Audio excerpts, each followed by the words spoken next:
Hello viewers, চলুন দেখা যাক অফিসে অনেক সময় এক্সেল ফরম্যাটে অফিসের ইন টাইম এবং আউট টাইম এটি দেয়া থাকে, বাট ওয়ার্কিং টাইম কতটুকু ছিল সেটি বের করার জন্য আমাদেরকে যদি সিঙ্গেলি পার পার্সনের হিসাব করতে হয় সেক্ষেত্রে অনেক দীর্ঘ সময় লাগবে। এর জন্য আমরা কি করতে পারি, এখানে serial name, designation, in time, out time এবং ওয়ার্কিং আওয়ার, এটা আমরা কিভাবে খুব সহজে বের করতে পারি। আমি যদি এখানে ক্যালকুলেটরে হিসাব করি ঘন্টা, সেক্ষেত্রে কিন্তু অনেক সময় লাগবে। আমরা খুব সহজভাবে কিছু পদ্ধতি অবলম্বন করে খুব সহজভাবে আমরা হিসাবটা বের করে ফেলতে পারি। এর জন্য আমাদেরকে যেটি করতে হবে, এখানে যেহেতু ইন টাইম এবং আউট টাইম দেওয়া আছে, এর জন্য আমরা ওয়ার্কিং আওয়ার যে কত ঘন্টা সে কাজ করেছে তার জন্য আমাদেরকে এখানে দেখতে পাচ্ছেন টোটাল ওয়ার্কিং আওয়ার ও টোটাল পার্সনের টোটাল ওয়ার্কিং আওয়ার কত ছিল এটাও বের করতে পারবেন।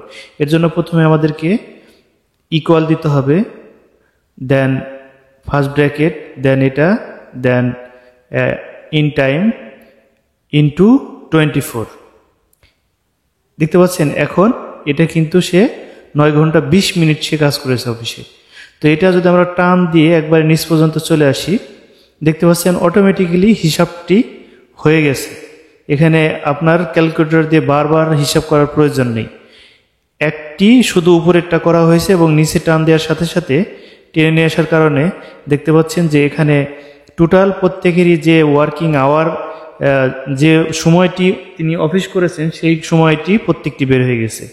তো এটা যদি ইন্ডিভিজুয়ালি আপনি করতে যেতেন সেক্ষেত্রে কয়েক ঘন্টা সময় লেগে যেতে পারত।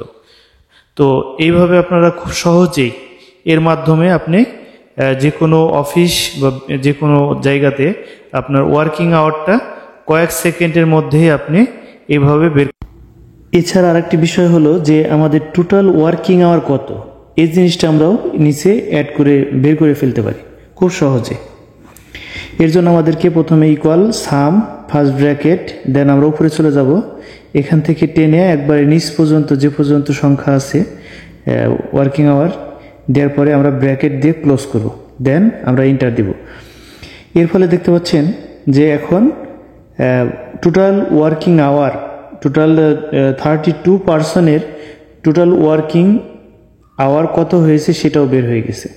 এইভাবে আমরা খুব সহজেই খুব অল্প সময়ের মধ্যে এক্সেলের মাধ্যমে আমরা এভাবে ওয়ার্কিং আওয়ার এবং টোটাল ওয়ার্কিংটা বের করতে পারি।